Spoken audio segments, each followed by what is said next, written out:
Fear's the mind killer, baby. It is currently 5:48 a.m. We're finally headed to go watch Dune Part 2. My hair is a mess. We're still getting dressed. And we're excited.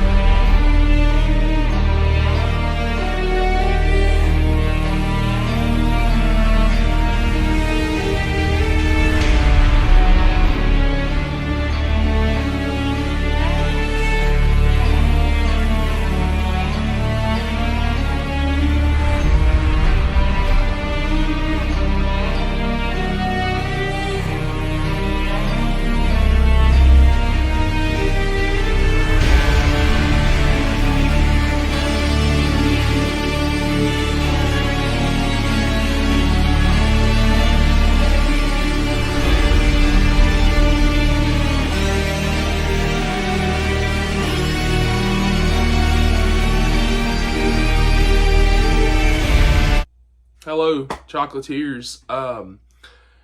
This camera angle sucks.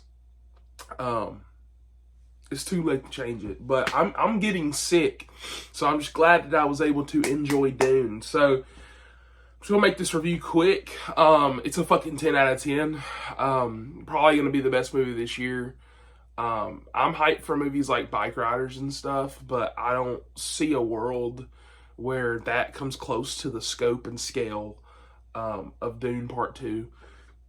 And even like that, I'm not going to tell you anything here that you haven't heard, okay?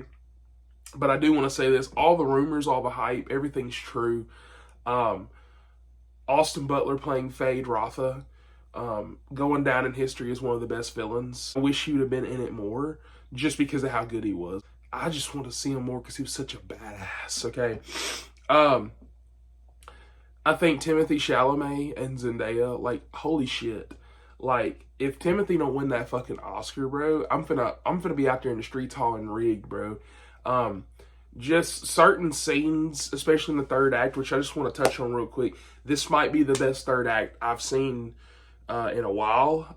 It's up there with, and before I compare, it's because I know people like to hate on Top Gun Maverick, but it's just those certain third acts like Top Gun Maverick, you know, like Lord of the Rings or something like that, where you have all this scope and scale, you have everything that everybody's talked about, you have all this hype building up, the stories like getting to a crescendo, and you just have waves of just awesomeness.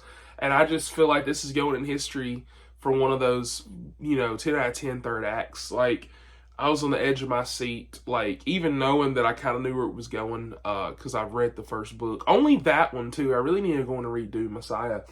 But even like that, there's, like, story changes, like, the stuff that they do at Chani. But, like, dude, serving a narrative purpose, fucking loving what they're doing, I did not give a fuck. I've seen people bitch and moan and complain. That's what people love fucking doing. They're like, oh, I don't really know what they're going to do with that. Dude, shut up. Let Denis work. Okay, that's what I say. Listen, Al-Qaib. That's what he is. Okay, dude, I'm telling you. Dude, 10 out of 10. Oh, shit, I forgot. Dave Bautista, bro. Josh Brolin. Like, dude, they're all so good in this movie. Like, there's no, like, you know how, like, if you see, like, a movie, you're like, okay, this person's clearly the weaker one versus this thing. Like, everybody was putting on their 10 out of 10 game faces, and Denis Villeneuve might have just made one of his best movies yet. Like, I don't think it's his best movie, but it's up there, dude. Like, it's fucking high. Like, when I say that, it might end up being his best movie after another rewatch or so, which I'm going to be doing, because this movie is awesome.